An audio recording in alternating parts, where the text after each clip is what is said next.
नमस्कार, आप देख रहे हैं तेज, आपके साथ मैं हूं श्वेता श्रीवास्तव।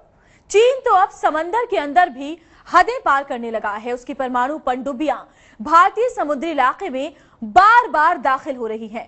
भारतीय नौसेना ने रक्षा मंत्रालय को चिट्ठी लिखकर बताया है कि चीन की पनडुब्बियां 22 बार भारतीय समुद्री इलाके में दाखिल हो चुकी हैं, और वो भी सिर्फ 1 साल के भीतर।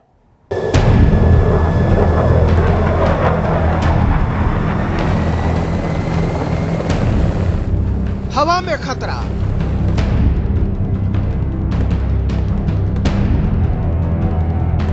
थल पर खतरा और अब जल पर खतरा। ड्रैगन बना भारत के लिए सबसे बड़ा खतरा। भरोसे का कत्ल तो 51 साल पहले हुआ था, लेकिन खतरा आज भी कायम है। वक्त बदला, दुनिया बदली, लेकिन चीन की फितरत नहीं बदली। चीन न सिर्फ सामरिक ताकत बढ़ा रहा है, बल्कि हिंदुस्तान की समुद्री सरहद में दखल भी दे रहा है अपनी पनडुब्बियों से। एक कंट्री का जो हम पे थ्रेट है, उसकी सबमरीन हमारे चारों तरफ दिखाई देना बार बार, आप बिल्कुल ठीक कहते हैं, इसका कोई मायने है। भारतीय नौसेना चीन के इस खतरनाक कदम को लेकर न सिर्फ चिंता में है, बल्कि चीन के इरादों को जानने के बाद आने वाले खतरे का मुकाबला करने की रणनीति भी तैयार कर रहा है। भारतीय नौसेना ने रक्षा मंत्रालय को पत्र लिखकर पूरे हालात की जानकारी दी है।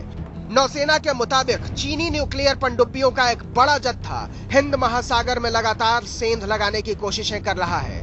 नौसेना ने जो रिपोर्ट रक्षा मंत्रालय को भेजी है, उसके मुताबिक भारतीय समुद्री इलाके में चीनी सेना की न्यूक्लियर पनडुब्बियां बार बार दखल दे रही हैं। 2012 से अब तक कुल 22 बार चीनी पनडुब्बियां भारतीय समुद्री इलाके में दाखिल हुई। ये सभी 22 चीनी ऑपरेशन रिकॉर्ड किए जा चुके हैं। चीन का सबसे ताजा ऑपरेशन पिछले फरवरी महीने में देखा गया है।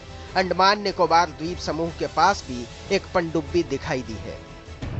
अमेरिकी और भारतीय इंटेलिजेंस के मुताबिक हिंद महासागर के जिन इलाकों में ये 22 पनडुब्बियां दिखाई दी हैं, वो सभी चीन की ही हैं, क्योंकि चीनी नौसेना ही एकमात्र ऐसी नौसेना है जो इस इलाके में ऑपरेशन को अंजाम दे सकती है।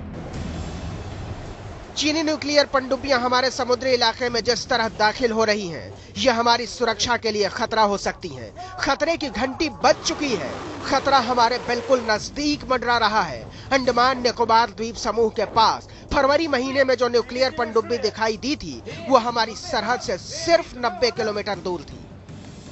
चीन के न्यूक्लियर पनडुब्बियों के जो 22 ऑपरेशन रिकॉर्ड किए गए हैं, उनमें से 6 ऑपरेशन नॉर्थ वेस्ट मलक्का के पास रिकॉर्ड किए गए हैं।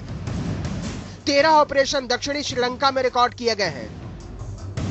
2 चीनी पनडुब्बियां अरब सागर के पास दिखाई दी हैं।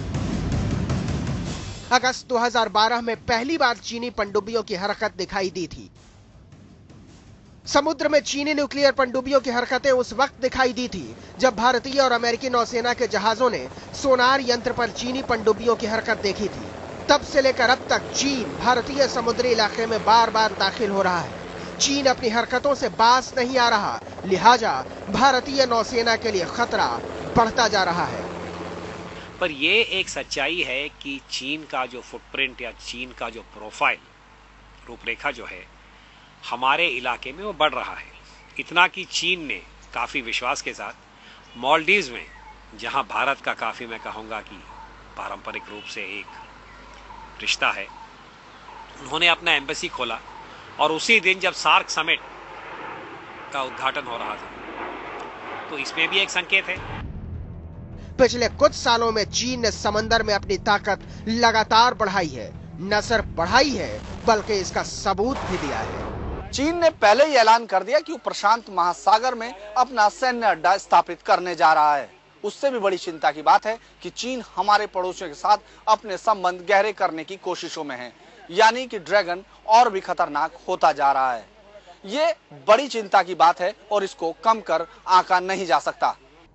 बेशक चीन एक ताकतवर देश है और अपनी ताकत का बार बार वो बड़ी बेशर्मी से इजहार भी करता है, लेकिन समंदर में चीन जो कुछ भी कर रहा है वो हिंदुस्तान के लिए बड़ा खतरा है। समंदर की वजह से भारत खुद को महफूज समझता रहा है, लेकिन परमाणु पनडुब्बी के मामले में चीन की बड़ी हैसियत खतरे की घंटी बजा रही है।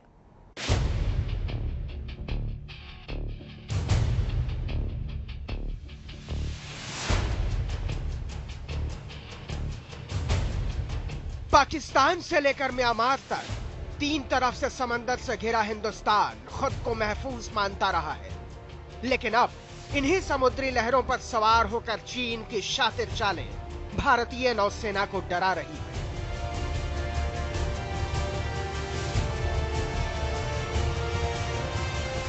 भारत की जो पनडुब्बी की जो क्षमता है चीन के तुलने में काफी, मैं कहूंगा कि काफी गुना ये कम है, और हमने इसको उस प्रकार का ध्यान नहीं दिया है जैसे चीन ने दिया है।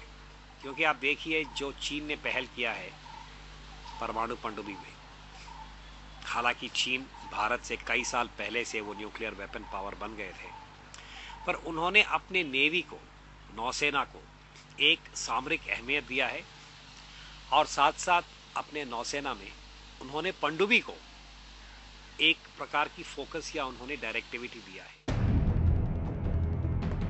अपने डर से नौसेना ने रक्षा मंत्रालय को वाकिफ करा दिया है। रक्षा मंत्रालय को भेजी गई रिपोर्ट में भारतीय नौसेना की तरफ से कहा गया है, भारत के पास इस वक्त कागज पर 14 ऐसी पनडुब्बियां हैं जो समंदर में पेट्रोलिंग और जरूरत पड़े तो दुश्मन पर हमला बोलने की क्षमता रखती हैं। भारत की समुद्री सीमा 7,500 किलोमीटर से भी ज्यादा बड़ी है। इतनी बड़ी सरहद की हिफाजत के लिए बस 14 पनडुब्बियां, ये तो वाकई नाकाफी है। लेकिन ठहरिए, नौसेना का रोना तो कुछ और भी है। इसका मानना है कि हकीकत में तो 14 पनडुब्बियां भी नहीं हैं, और तो और आने वाले दिनों में यह संख्या और कम होने वाली है। यह तय हुआ है कि सोवियत रूस से मंगाई गई EKM की पनडुब्बियां 2014 से हटाई जानी शुरू हो जाएंगी, जबकि HTW टाइप की पनडुब्बियों को 2015 से हटाया जाना है। इसके बाद 2014 तक भारत के पास कुल 10 पनडुब्बियां बचेंगी, जिनमें से एक पनडुब्बी परमाणु क्षमता से लैस होगी। वहीं 2015 में यह संख्या घटकर सिर्फ 6 रह जाएगी, जिनमें परमाणु क्षमता संपन्न पनडुब्बी बस एक ही रहेगी। ये आलम तब है जबकि 4 साल पहले तक भारत के पास समुद्री निगरानी के लिए 16 पनडुब्बियां थी। हिंदुस्तान की 2 या 3 या 4 सबमरीन ही सर्विसेबल है, वो भी स्कॉर्पियन और HTW क्लास।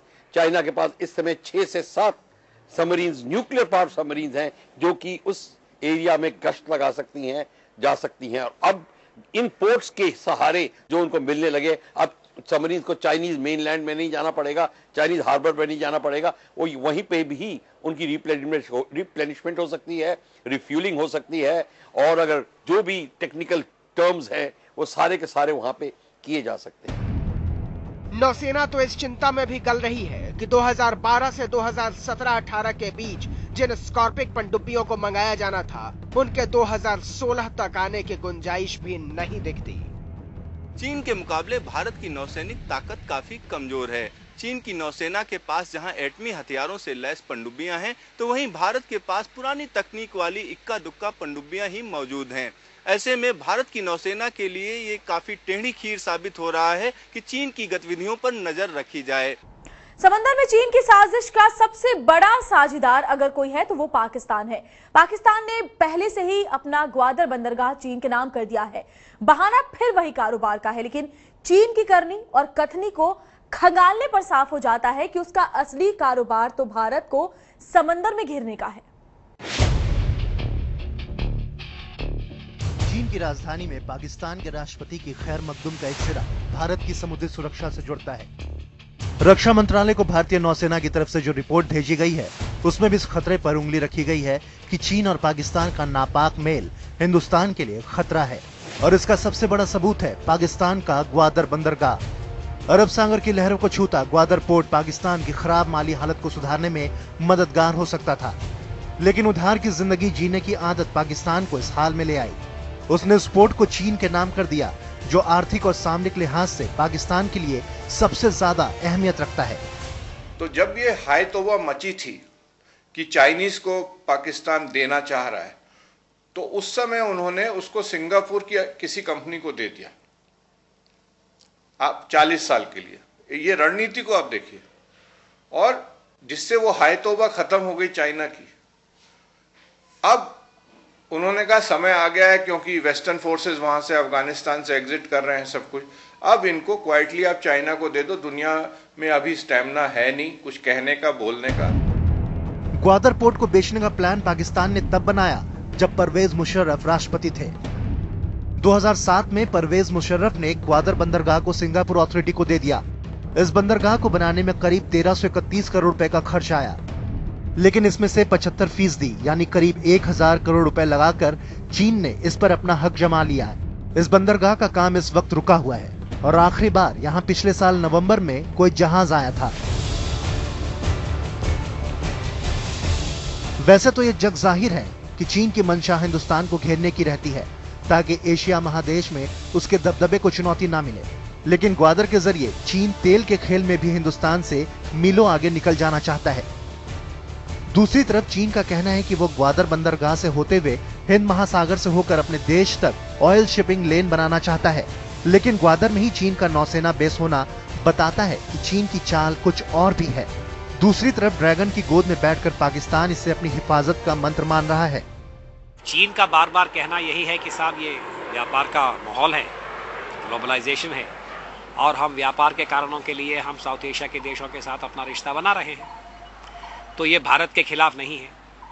पर सच्चाई यही है कि चाहे वो ग्वादर हो या हम्बनटोटा, अगर आप वहाँ अपना इन्वेस्टमेंट करेंगे, इंफ्रास्ट्रक्चर बढ़ाएंगे और आप ट्रेन का लिंक बनाएंगे ग्वादर से लेके अपने चीन के पश्चिमी इलाके में या म्यांमार के भीतर से आप अपना ट्रेन और गैस पाइपलाइन बनाएंगे कुनमिंग तक, उसका प्रभाव जरूर सैनिक क्षेत्र के भी ऊपर भी हो सकता है। जानकारों की माने तो चीन की चाहतों की चादर सिर्फ ग्वादर तक ही सिमटी हुई नहीं है, बल्कि हिंदुस्तान का हवा खड़ा करके पाकिस्तान से उसके दूसरे बंदरगाह ऐंठने के बारे में भी सोच सकता है।